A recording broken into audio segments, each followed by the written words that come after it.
introduce Nancy Miller from Vinna, which I love telling everybody that translates into winning at work. So she is going to do introductions, talk a little bit about their company, and kind of go from there. We're going to go right up until 9 o'clock to give information, but if you have any questions, we have about a half an hour afterwards if you need to stay after and ask these ladies any questions. So finally, I just want to thank Southwest Initiative Foundation. They're actually who sponsored this event this morning. So yeah, that's about it. All right, here you go, Nancy. Thank you, Valerie. Good morning, I'm Nancy Miller with Vinna Human Resources. We've been in business now 7 years. We're located in downtown Wilmer.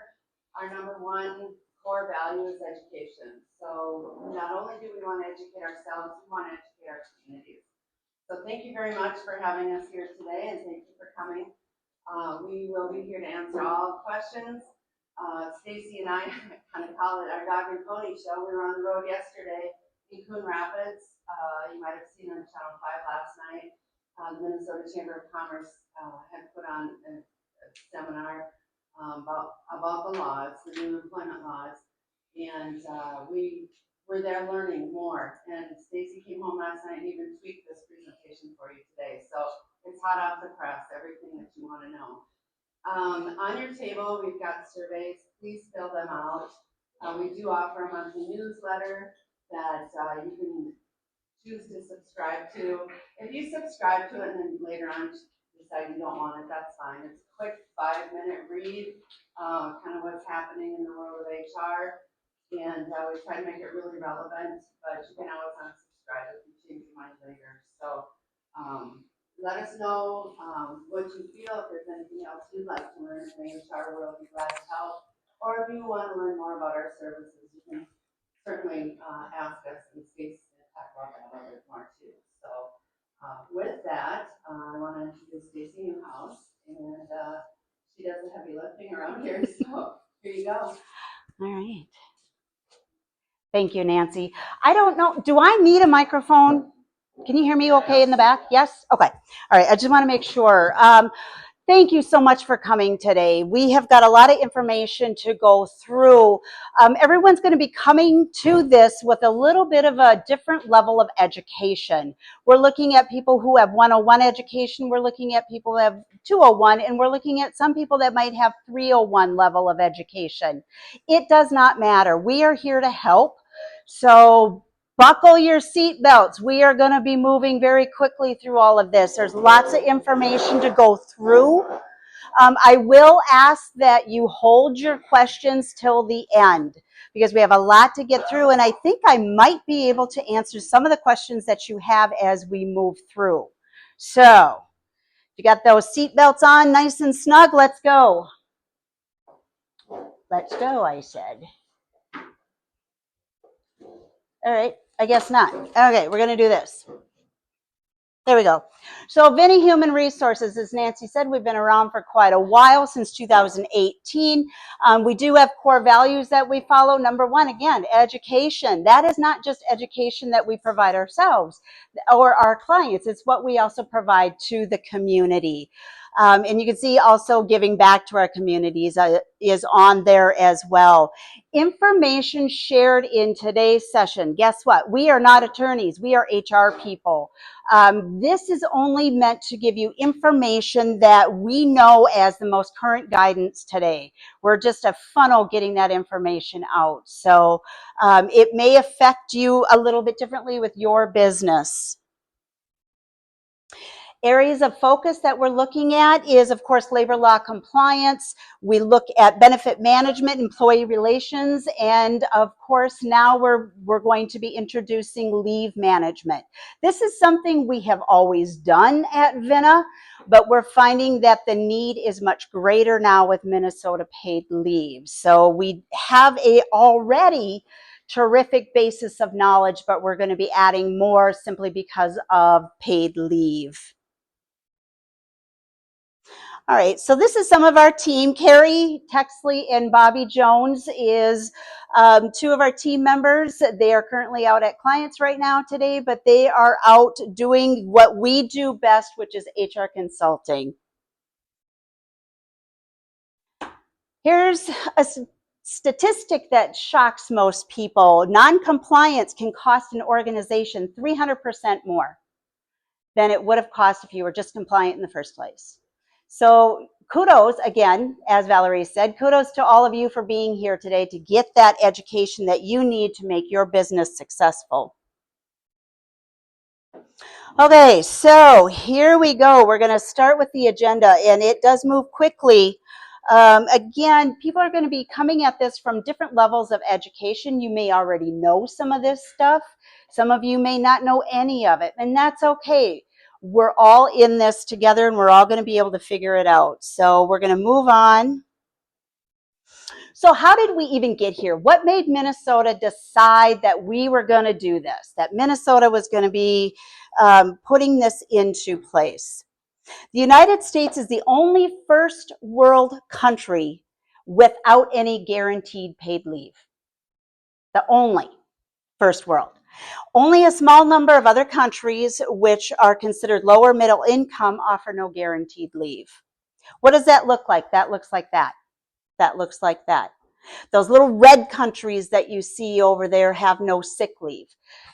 We're purple, right? But why we are purple is because we do have, through FMLA, guaranteed unpaid leave, right? But we are the only first world country that does not offer paid leave. So what does that look like across the United States? Minnesota is not the only state that provides this. Not the only. There are other states that have been providing this for some time, and either they provide it by way of a required paid leave, or they require it by short-term disability for employees. So Minnesota said, you know what, we want to do better by our workforce. Let's do that. Let's try to put something in place. So in 2023, new legislation was signed, and it established the state-run paid and medical leave program to start in 2026. So what is it? What is it? Minnesotans can take the time they need to be there for some of life's most important moments. That could be welcoming a child. It could be recovering from an illness. It could be caring for a loved one.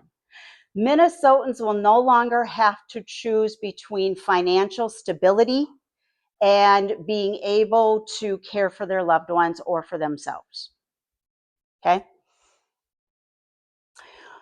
So in a nutshell, we're going to break it down a little bit more as we move along, but employees can apply on day one, but their job isn't protected until after 90 days of employment. They can take leave in a block of continuous time, and they can also take it in intermittent time. Employees may take multiple leaves in 1 year, which really scares people, right? That's like, ooh, gosh, what does that even mean? There is a maximum on that benefit year of 20 weeks. Let's break it down a little bit. So when it comes to medical leave, okay? Medical leave is that little short right here on the left. Yeah, left. What that is that's my leave for me as an employee, right? So if I have an issue, a medical concern, whatever it may be, I can take up to 12 weeks. Now, the next part of it is what's considered family leave. That includes bonding, caring for a loved one, safety leave, or active duty leave. So how we look at combining those is I, as an individual, say I have a reason to take a leave. I can take 8 weeks of leave. And this is maybe at the beginning of the year, right? So I take my leave, and then unfortunately later in the year, one of my family members becomes seriously ill. I can take additional leave if I need to. That additional leave, because I've already taken 8, I only have 12 weeks left. That's the possibility. So that's how you can combine leaves if you so choose. Or if the need is there, let me put it that way. So eligible employees are full-time, part-time, temporary, and most seasonal employees. It gets kind of complicated when you're looking at your seasonal employees, and we can help break that down for you if you'd like. but you must have earned 5.3 of the statewide average weekly or annual wage, which is about $3,600 in 2023. So at the bottom, it says, pro tip, keep your rosters current. Don't carry that dead weight with you that you might have an employee who came and worked for you last summer, right? And they might come back at Christmas, or they might come back next year. Move them on. The reason why is, number one, it is a best practice. You want to make sure that your roster is consistently and constantly clean, that you are only carrying the staff that you have currently working. One of the things that you can think about too is when you look at some of the benefits that you pay for the names on your roster. If they're not legitimately working for you, you are paying for somebody that's not there. So keep your rosters clean. That's a very important note. I'm not going to spend a lot of time on remote employees because that doesn't apply to everyone, but it can get complicated. Where it really gets is if remote workers are covered if they work at least 50% of their time in Minnesota. Okay, so if you have remote workers and have additional questions, please let us know or check out the deed website. Family, the list is long.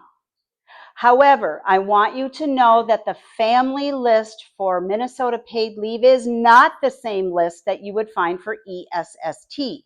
They are different, which is unfortunate because both things came out at relatively the same time, right? It sure would have been nice if they would have at least had some consistency on that, but it is not. So you want to make sure that you understand what you're dealing with and who you're dealing with for what reason. So know that the lists are a little bit different.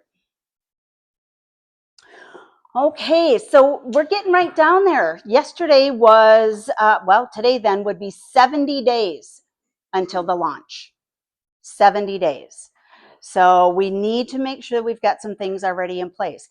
If you don't panic. You got some time.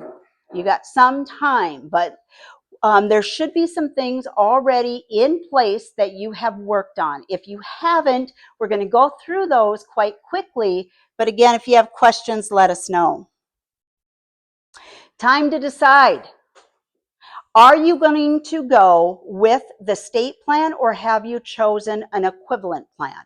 An equivalent plan means that you can go with a self-funded plan. Your business, your company is going to self-fund that plan, or you can go with a third-party provider. That's like an insurance company. We've been hearing Shelter Point, MetLife, Mutual of Omaha, all of these that are out there. That's your option. You have that choice to decide which you'd like to go with. So you should be deciding that. Your contribution splits. As you know, Minnesota paid leave, the contribution amount set for 2026 is 0.88%. Employees it's against the law to require employees to pay more than 0.44%. So this is for 0.88 is for employers who are 31 or more employees. Okay, that's a larger business.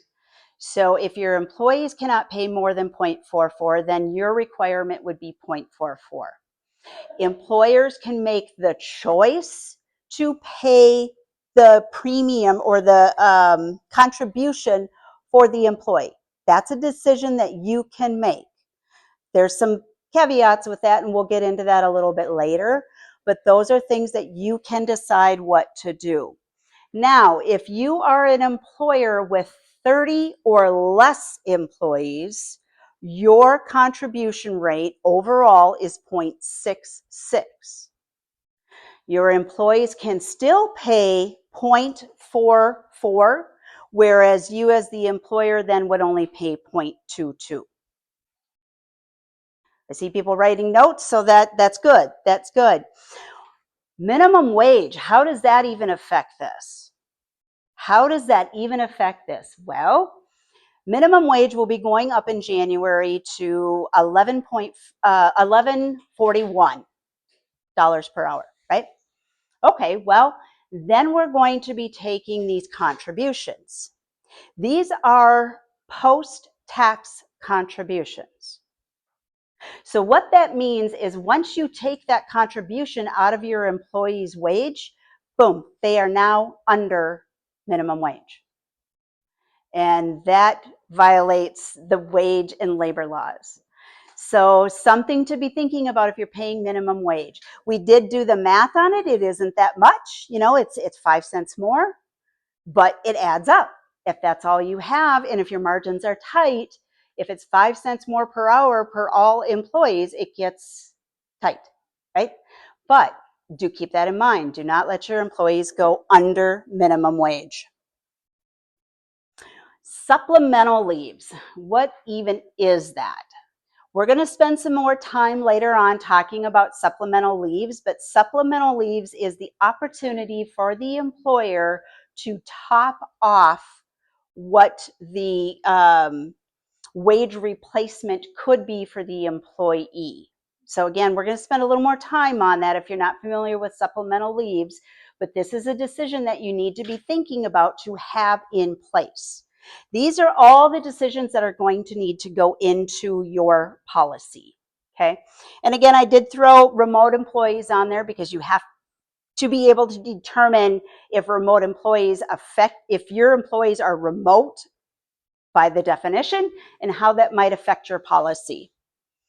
And then leave administration, just for funsies, let's find out how many people have already signed up their leave administrator. Has there been many? There's a few. Good, good.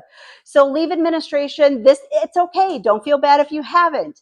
But that is something that the state is strongly encouraging to get going pretty soon. Pretty soon as in soon, right? So get your leave administrator selected. If you don't want to do it, guess what? Guess who does it? We do.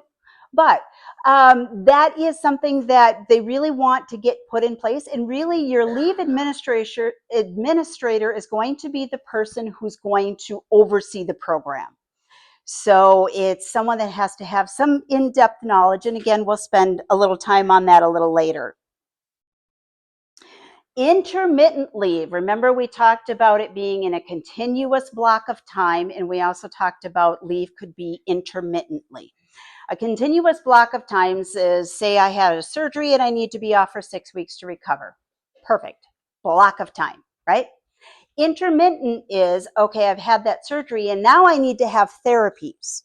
And those therapies are going to take me out 1 day a week. And that's it. I can go back to work for 4 days a week, but that 1 day a week, I'm going to need therapy. So that's intermittent, here and here and here, okay?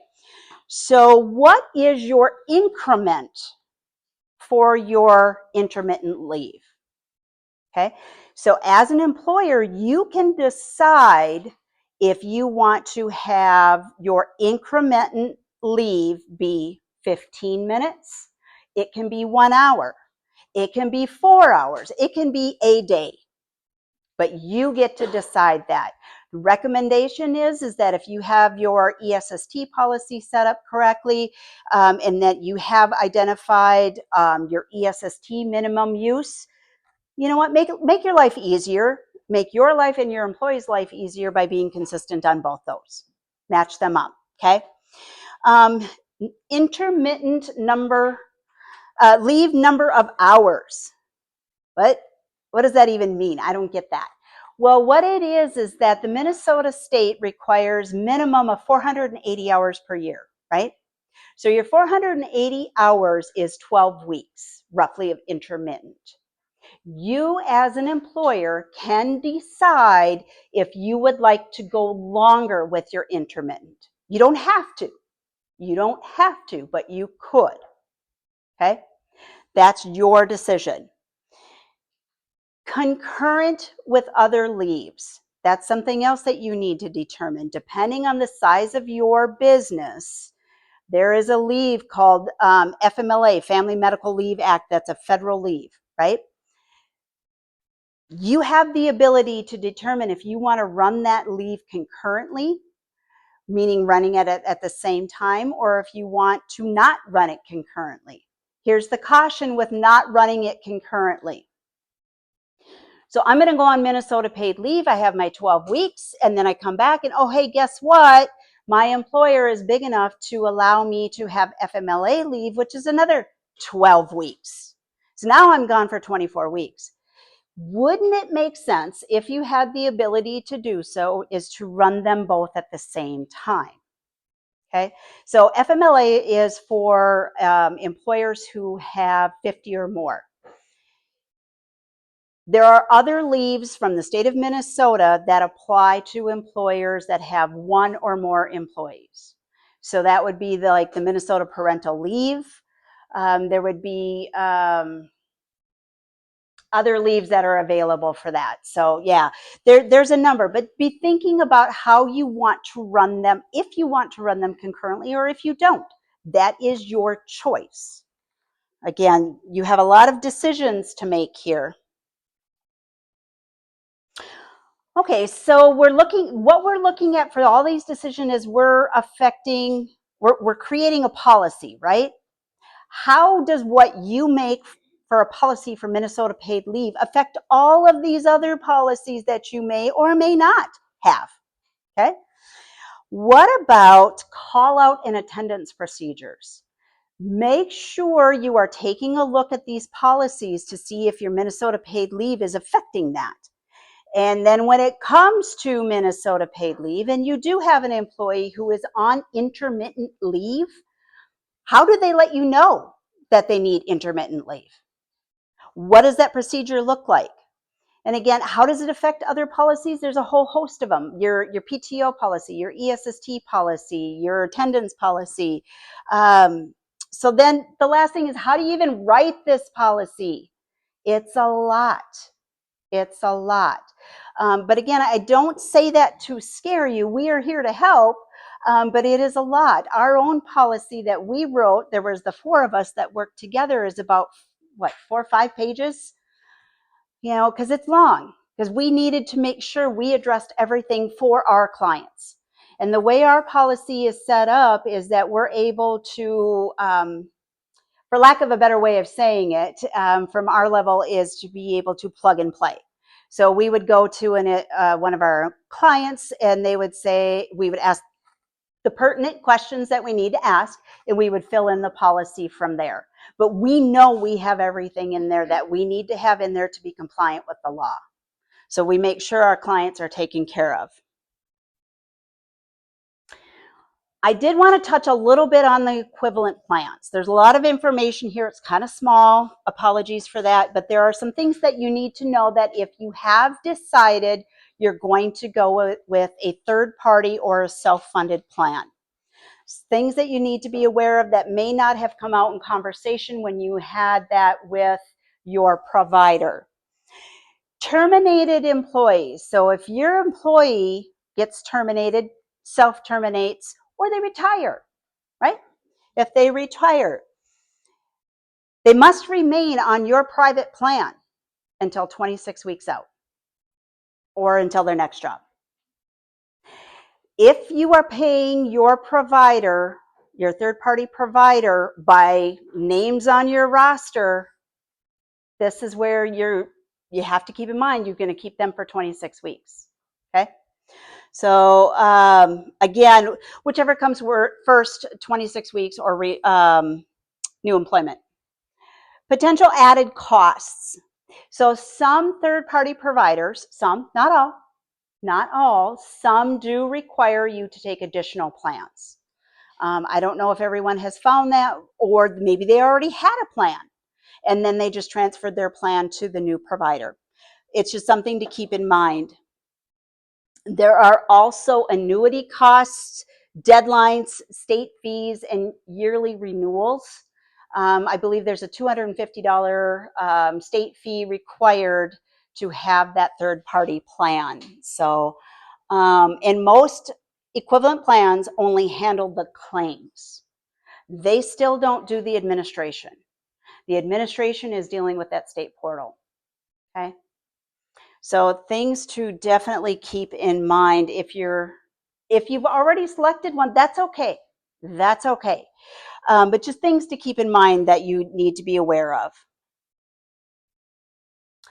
The other thing, if there's a problem, do you have anywhere in the language that you've signed off, are they going to represent you in a court of law if there's a problem? Something for you to be aware of. Maybe they will. I don't know.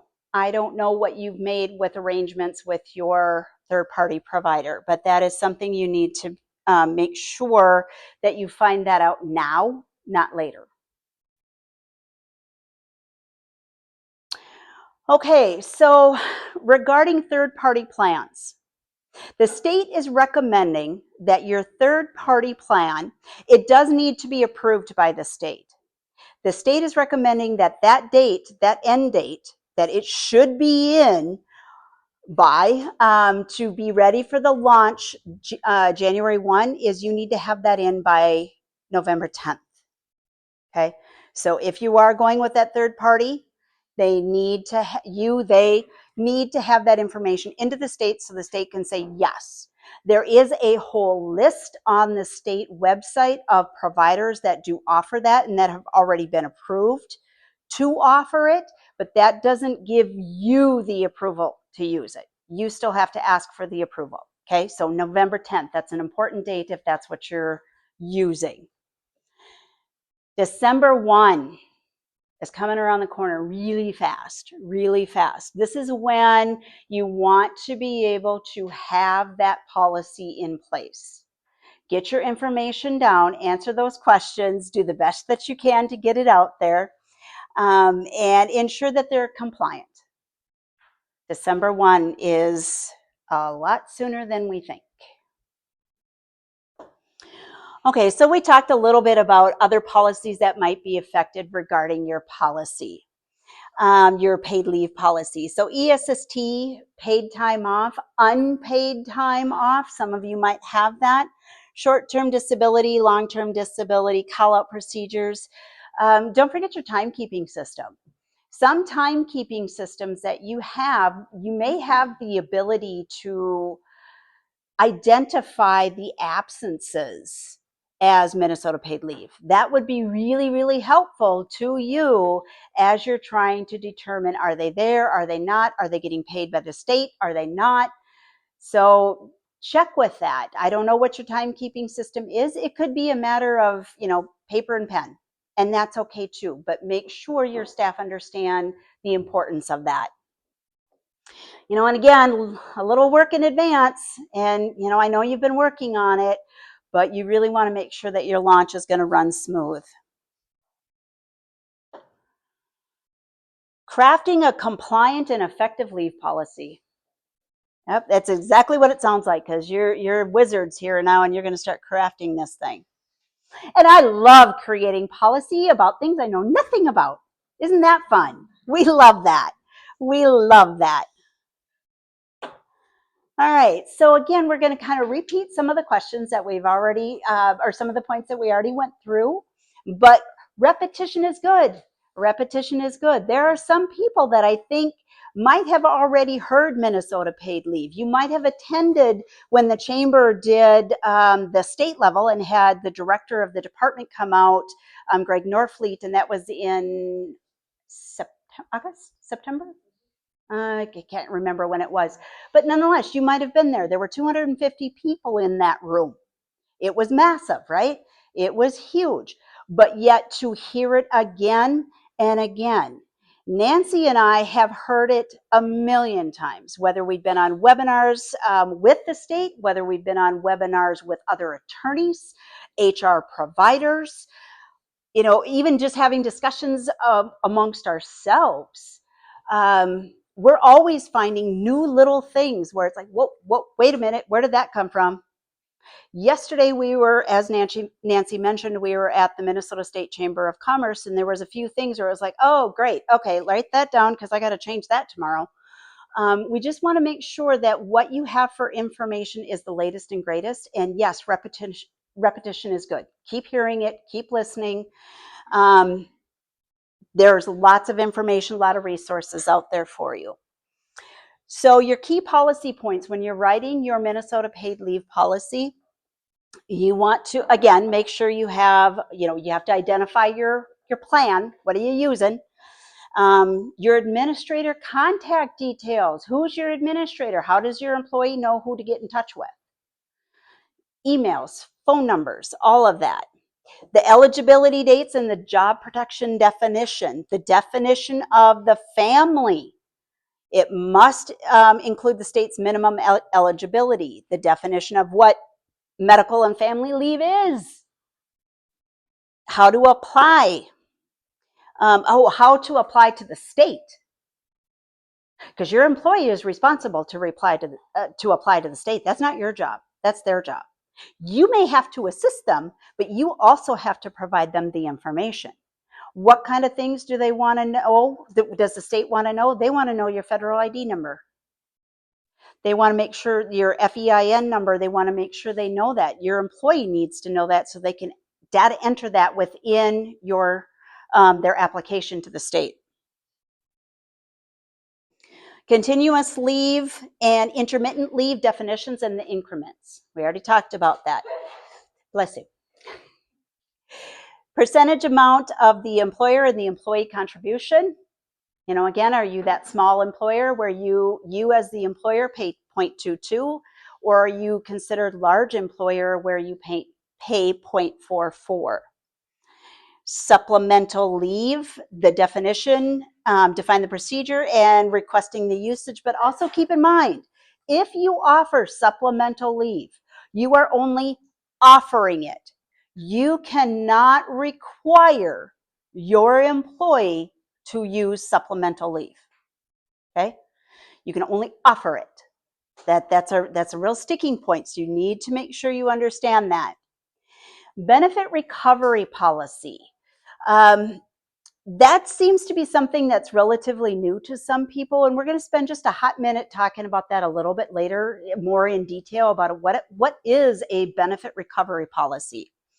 And then policy regarding other benefit accrual, right? Okay, well, I'm not working, so I still get my PTO. I still get to, no, you don't still get to accrue when you're not there. So you want to make sure that you are addressing these issues within your policy. And then returning to work details. This should be in your Minnesota paid leave policy. I go on leave. How do I come back? How do I come back? This is a leave administrator position or duty to make sure that the company is ready for this employee to come back. Okay. All right. So benefit recovery policy. Some of you may be aware or may not. While an employee is on leave, the employer is still required to pay the employer's portion of their benefits. So these benefits include medical, dental, and vision. Okay, the employer is still required to pay that part. Okay, well, wait a second here. The employee has a portion that they should pay. How does that work? Well, if you put a good policy in place, you'll be able to address that issue. Employees can make the choice, hey, you know what? By an act of God, I'm pregnant. But I know that I'm going to go on leave, and this is my due date, right? So, hey, you know what? I have the option. I can prepay some of my portion of my benefits before I go on leave. Or I can pay out of pocket when I'm on leave.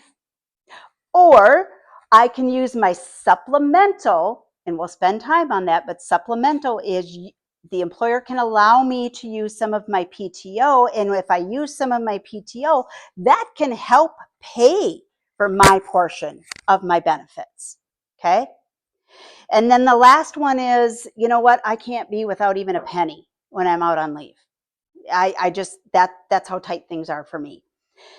You can, as an employer, excuse me, work with your employee to get that their contributions, their benefits, their insurance portion, you can get that back after they come back. Okay, so there's 4 different ways that you can do this. But you really need to be able to identify them, and you also need to be able to have your employee sign off on it. Okay, so signing off on it is having that documentation that you gave me, the employer, permission to take that money out of your paycheck. If you don't have documentation for it, then that can get kind of scary. So you want to make sure you have that documentation. So just make sure that you're addressing that. Some employers say, hey, you know what? Things are really stressful for you right now. We're just going to cover it. If you have the ability to do that, kudos. Not every employer has that ability to do that. But if that is the case, then terrific. Okay, switching gears here a little bit. We've already wrote all of our policy, and the reason why we want to make sure we write our policy first is we need to be able to understand that we have to provide 2 notices to our employee. We have to tell them what it is and how it is. Well, we can't tell them how it is until we know what we're going to do, right? So with that, there are 2 notices that you need to that are required for you to do. One, easily right now, you can hang your workplace poster. It is available. It's on the Minnesota Paid Leave website. Go ahead, get it, print it, boom, it's done, right? If you have employees who 5 or more employees who speak another language, there are other languages available for you to use. 5 or more that speak another language, use that also, right? And then keep in mind, this one that I posted here is for the state plan. If you have decided to use an equivalent plan, whether it's that third party or self-funded, there's a whole nother set of notices. So don't just assume that the first one you grab, that's the one that's going to work for you. Make sure you have access to the other one, which again is on the Paid Leave website. The other is the individual notices. This is the prior one is here, it's posted, read it at your leisure. This one is here, you need to read this and sign off on it. Okay, the state has so graciously put together a document for you to use. You don't have to use it, but if you don't use the state one, please, please, please make sure that you are documenting how you notified them and who was there. Yeah, honestly, make your life easier. Just use this one. Just use this one because there is a spot in there where they sign off on it. If at any point an employee says, well, my employer never told me that this was available, the state's going to go, let me check, so if you have the documentation to prove that you told your employee, then okay. If you don't, then that can get scary. That can get very, very scary. So again, keep in mind too, note of caution, there are 2 notices available. If you're a large employer, use one. If you're a small employer, use the other. There are 2 available for you. Okay, so we haven't even gotten to the launch yet. We're just kind of prepping to get everything in order as we move through. So you want to make sure you understand what's going to happen after the launch. People have been spending so much time getting prepped for it that we forget that after January 1, this is when it actually starts. So you need to be prepared for it. So again, you're going to start, you, the employer, are going to start taking the contributions. Okay? Just to, again, reiterate, the employee share is not to exceed 50% of the total premium or 0.44. You cannot make your employee pay more than that. Small business rate, we already talked about that. Again, bears repeating, bears repeating, bears repeating. One of the things at the bottom, it says the number of employees must remain 30 and under for the whole year. If at some point throughout that year, You had 31 employees, boom, now you are a large employer until the next year and then when it gets looked at again. Okay? So pay attention to that roster. Are you carrying, it's probably not the best way to say it, but are you carrying dead weight? Are you carrying staff on your roster that you may or may not get back? You know what? Go ahead at the end of the season, complete the termination. You know, it's a voluntary termination. You're going back to school. Cool. Love to have you back next year. It's a lot easier for you to rehire them next year than it is to continue to carry that dead weight. So again, that's keeping that roster clean. If you learn anything from HR, is keep your roster clean. Keep it clean, right? The small business rate is calculated automatically by the state. They're the ones that determine that, and they determine it based off of your wage and detail reports that you send in quarterly. So again, they're going to know if you slipped over 30 and you got to that 31. They're going to know. So keep that in mind. We're not going to spend a lot of time on payroll because guess what? We're just HR. Again, we're not attorneys, nor are we tax accountants. But there are some things that we wanted to just simply address to say, hey, you know what? Keep these things in mind. You know, talk to your payroll provider, and we cannot stress this enough. Have a payroll provider. They're the ones that are supposed to be on top of the payroll laws. We're not payroll experts, but we have enough knowledge to know that we need to know more, right? Again, I know there's some repetition, but I'm going to keep saying it. It's good. The contributions cannot take your employees below minimum wage. Cannot. That's an issue. Your contributions must be reflected on your pay stubs. And S Corp owners who don't pay unemployment need to have a Minnesota paid leave account. Okay. And again, you know, the disclosure at the bottom, we are not accountants. You know, work with your accountant to determine how payroll is going to be affected through Minnesota paid leave for your business. Other things to note, employees have the ability to either choose or not choose to have taxes taken from their benefit when they receive it after they apply to the state. That's a choice. That's a choice, but it is something to keep in mind. Okay, so talking about, just kind of slipping back a little bit, talking about the splits as it relates to the premium. Some employers say, you know what, we would like to take that premium, we'll pay that for our employees. We want to do that. We want to support them for that. A couple of cautions with that. You are certainly welcome to do that. You could even use it as a recruiting tool if you want. But if you pay the employee portion, now what you've offered them is more income, and it has to be reflected on the W-2. So it is as reported as additional wages. Okay, so keep that in mind. You have the option, you don't have to pay more. Sometimes it's nice to know that, hey, guess what? We all got a little skin in the game, right? Whether we are an employee or an employer. I'm an employee. I got a little skin in this game as well. But just keep that in mind. If you've not had conversations with your payroll provider, this is something you need to be aware of. Paid leave benefits are taxable. But hey, guess what? The feds treat it differently than what Minnesota does. So again, your payroll provider is going to be up on these things for you. Family leave benefits are not considered wages. And then your employee will get a 1099 for the time that they were out. Okay.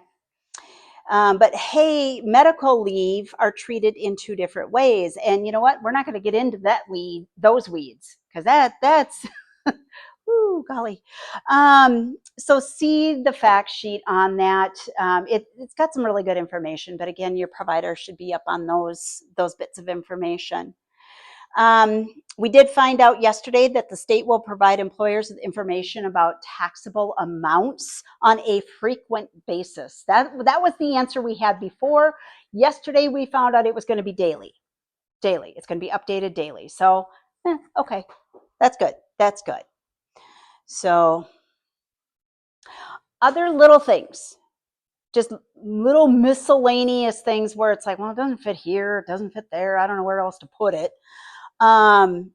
If you're uncertain, if you have a seasonal employee and you don't know that they've met any of the prior criteria with the $3,000, the $3,600, whatever, take the contributions anyway.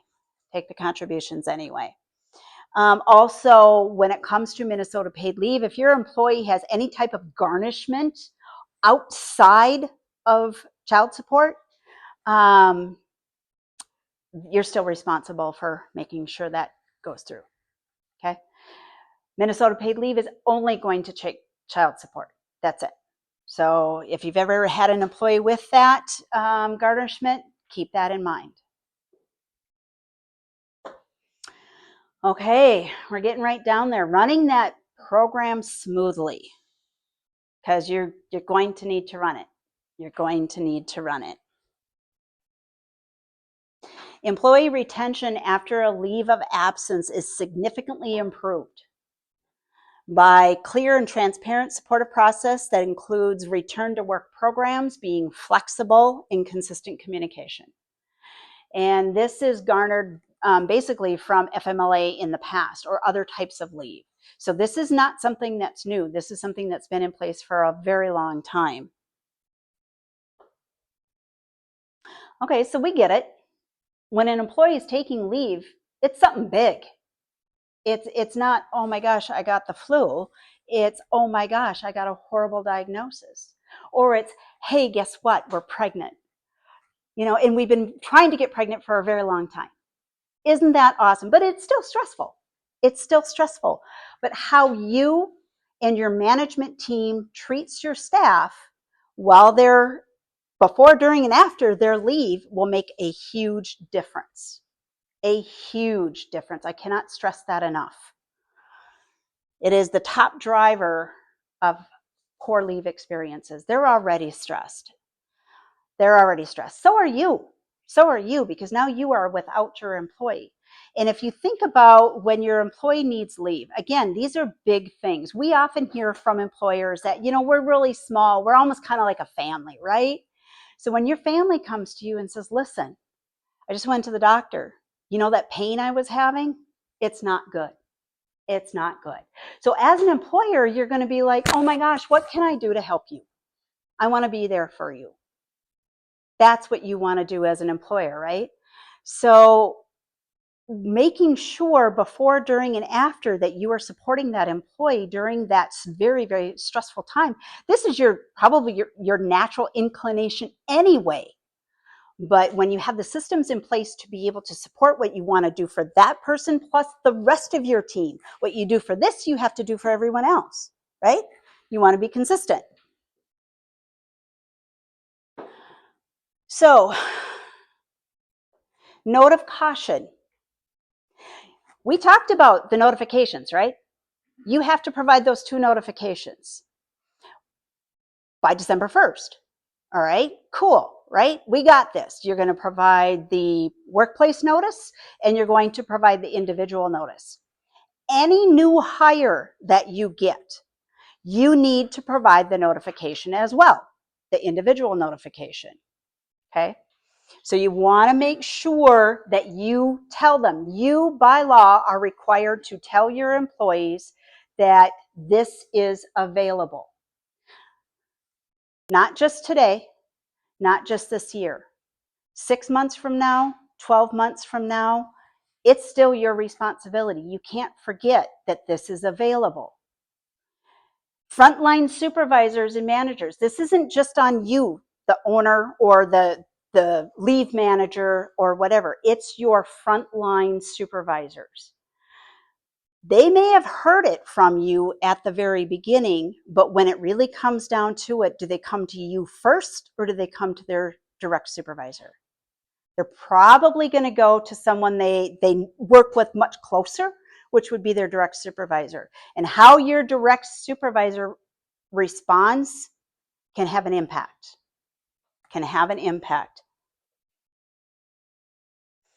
Okay, so we're talking about the leave administrator. Our process for Vinna Human Resources is we will be having a packet of information to provide. And in that packet is everything that they need. But really, in the end, the direct supervisor is going to say, okay, well, I'm sorry to hear that. And gosh, we're going to want to make sure that we support you.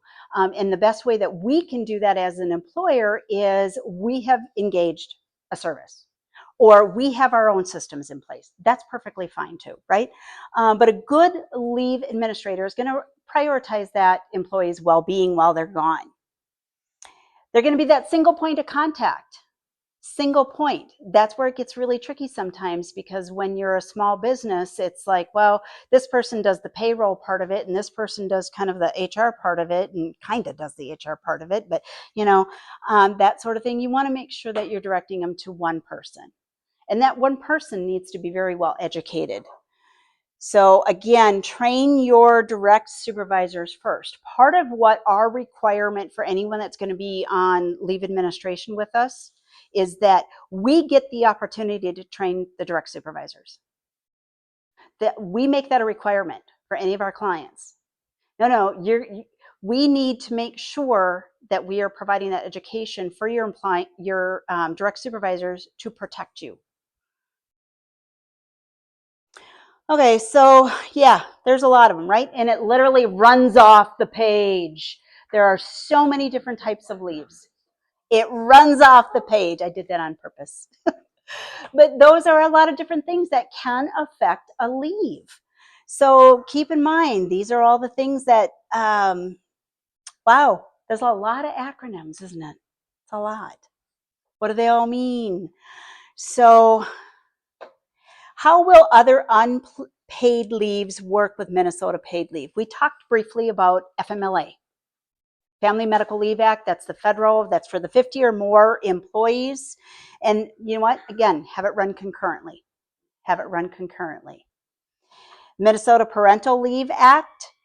If the leave is for the same purpose, you want to make sure that it's running concurrently for that as well. I don't know what that is. The strange noise. Okay, all right, we'll keep going. You know why I bring these things up right now? It's because your paid leave administrator needs to know all of this. You have to be able to look at the whole picture. And that's where it gets a little complicated. You know what? Say you have an employee who applies for Minnesota paid leave, but for some reason, they're not eligible. We don't know why, but they're not. But they still have this going on, and they're not able to be at work. What other leaves do they apply for? State and federal law requires that these be offered. So your leave administrator kind of needs to have some of this knowledge in the back of their brain to say, oh, well, okay, everyone is welcome to apply for Minnesota paid leave, but when someone finds out they're not eligible, now you got to have a plan B. And what's your plan B? That's these things. So that's the reason why we bring them up again, is because you need to be thinking of that mindset at that time frame. Employers decide how other leaves work with Minnesota paid leave. And again, these are just some leaves that you might have available just for your company. Even though ESST covers funerals and bereavement now, we do have employers who offer additional bereavement. They can do that. That's a choice. But those are other things that may be affected. So again, looking at the bigger picture. Okay, it's where we kind of get down into the weeds a little bit on supplemental benefits. Supplemental benefits. It allows the employees to choose to receive up to their full salary or wage while on leave. How do they do that? Supplemental benefits can be things like, hey, you know what? I've got 80 hours in my PTO bank. Can I use that? If you've put in a supplemental opportunity for your employees through your paid leave policy, yeah, You can use that to top them off. Here's the thing, employers are not allowed to have employees be over 100% of their current wage. Okay? So you know, because you've been checking the portal through the Minnesota Paid Leave Department, that your employees are getting 60% of their wages. Okay, well then that leaves, all right, 40%, then I can take that out of their PTO, or I can take that out of their ESST, or they may have short-term disability, and then that will cover that.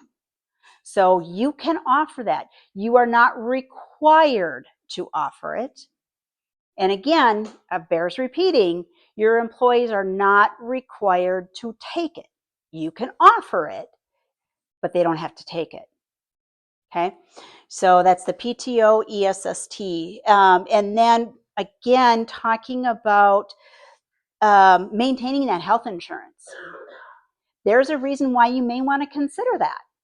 Hey, if I offer supplemental, then that gives them the ability, or me, to take the deductions out of their supplemental to pay their portion of their premiums. Okay, so think about it that way. That's the way we can do that, because that way you're not stuck with that bill. So just repeating back on that, I know benefit recovery policy seems to be something that's relatively new for a lot of people, but it is very, very beneficial.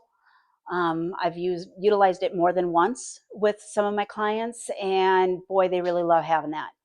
Because in the past, they felt like they just had to eat that cost. No, you don't. No, you don't. You don't have to. You don't have to eat that cost. You can share that with your employee. If you'd like to, you certainly can, but you don't have to. Okay, so supplement the difference. The employers pay it. They can't earn on more than 100%. And here's another thing too. If you have an employee who's out on workers' compensation, if they're on unemployment, remember, they got to be on your roster for 26 weeks, and now they're on unemployment. Guess what? They don't apply, or they're not eligible for Minnesota paid leave. Or if they're on Social Security disability income, they're just not eligible to apply for paid leave. They can apply, but they won't receive it for those reasons, right? Supplemental leave options, we already talked about that a little bit. Maybe you have a different bank of time other than PTO. Some employers have vacation and sick and ESST. That's entirely up to you how you have it set up, but those are where you can start pulling some of those hours out of that bank. Again, cannot require them to use it. You can offer it, you cannot require it. Leave request procedures. This is where the rubber meets the road. Your employee has come to you and they said, listen, here's the thing. What do you do? What do you do? How do you handle this? How do they notify you? They notify their direct supervisor, but how does your direct supervisor notify you? And who is you? Who is the leave administrator? Does everybody know? Well, I told so-and-so. Well, yeah, but they're not the leave administrator, and the message didn't get through until 2 days later. That can be a concern, right? How about a form? HR loves forms. We love having forms because it makes our life so much easier.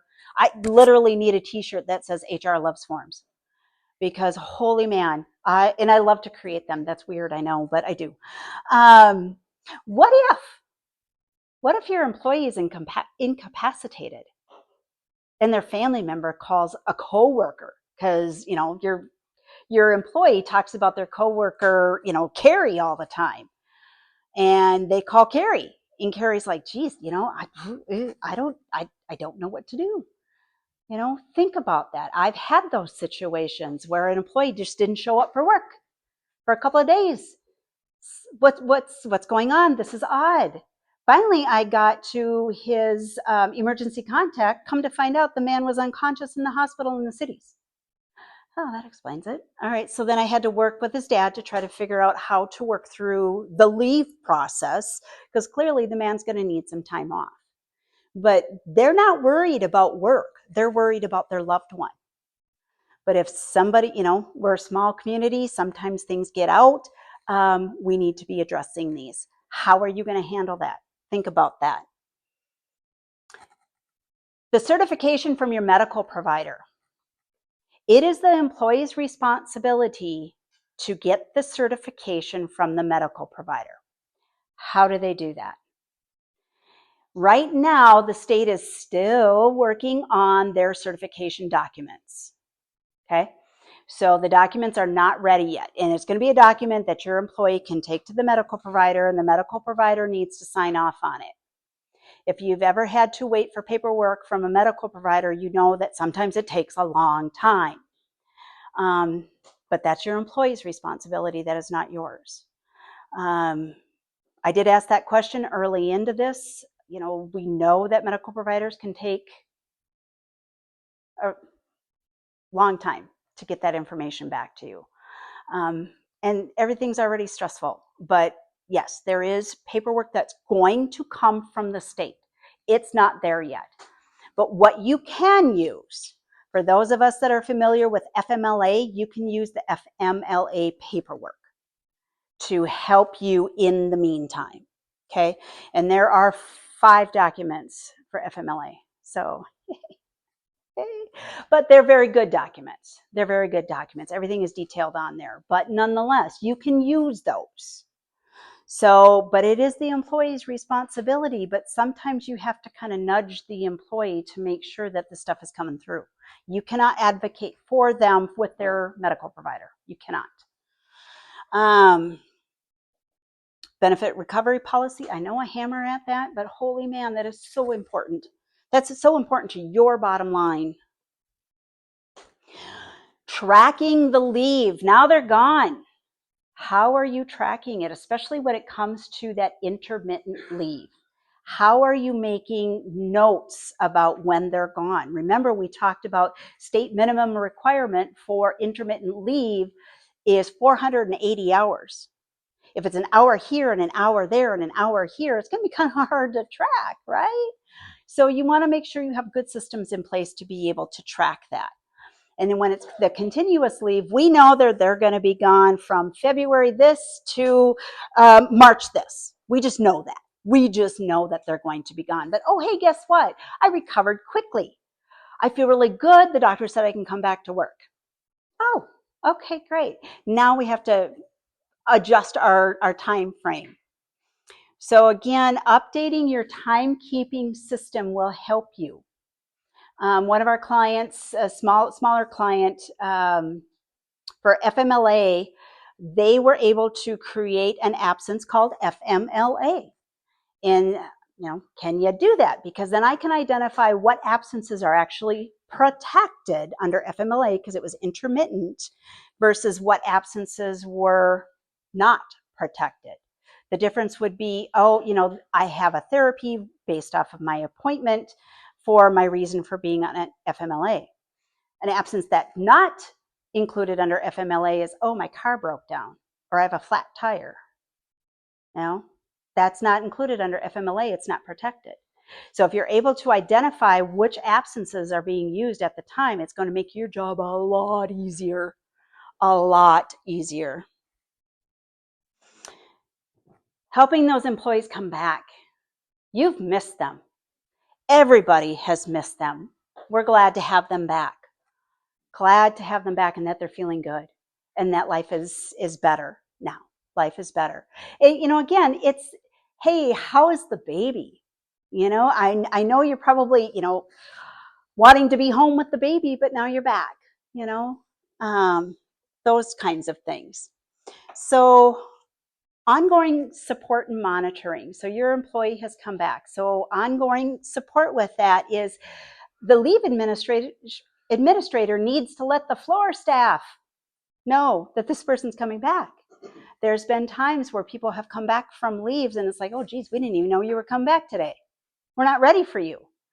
That's part of that poor leave experience that you don't want to have.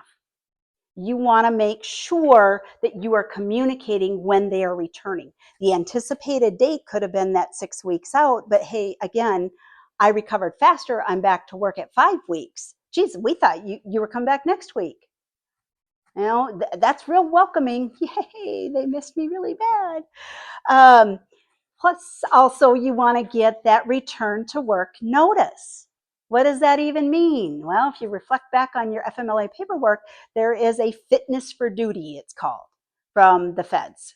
And what it basically says is the doctor says it's okay for you to come back to work, but it's okay, but you're going to need to only work 6 hours instead of 8 hours. Or you're going to need to sit for a period of time. Or you can only lift this much for a period of time. So if they're providing restrictions for your employee to come back, you need to be thinking in your head, okay, how do I need to address that?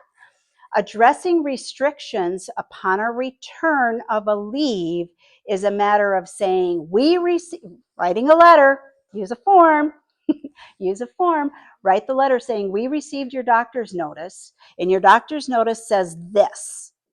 And we need you to agree that you're going to work within these restrictions. This is the employee's responsibility, okay?